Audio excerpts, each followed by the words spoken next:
Okay, so this is the receiver box on the Jetson. So after we wire up and make sure that the Jetson can see the driver board, now we need to actually plug in both the ESC and the steering servo. So if you unscrew the screws that for the receiver box, you'll be exposed to the wires for the steering servo. So the steering servo is in channel 2.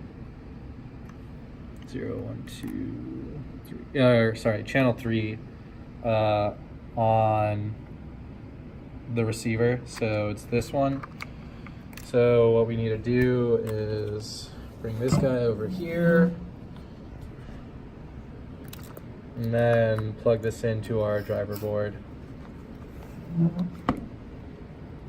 So on our driver board, we can see that there are channels for each PWM here, so you can see the little numbers on top.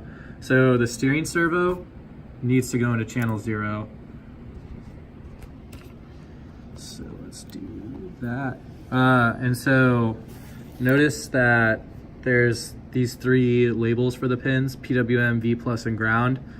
So the white wire on the servo and the ESC is the PWM, red is power, and then black is ground, obviously. So make sure you don't mix those up when plugging this in.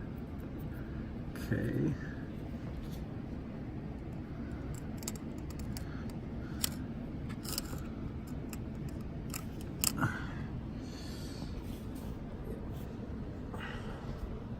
And then, so now we need to plug in the ESC, and the ESC goes into channel 1 on the PWM driver board.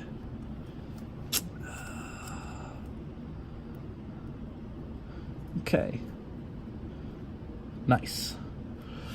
All right, so now we can get to start using example code to actually get this working.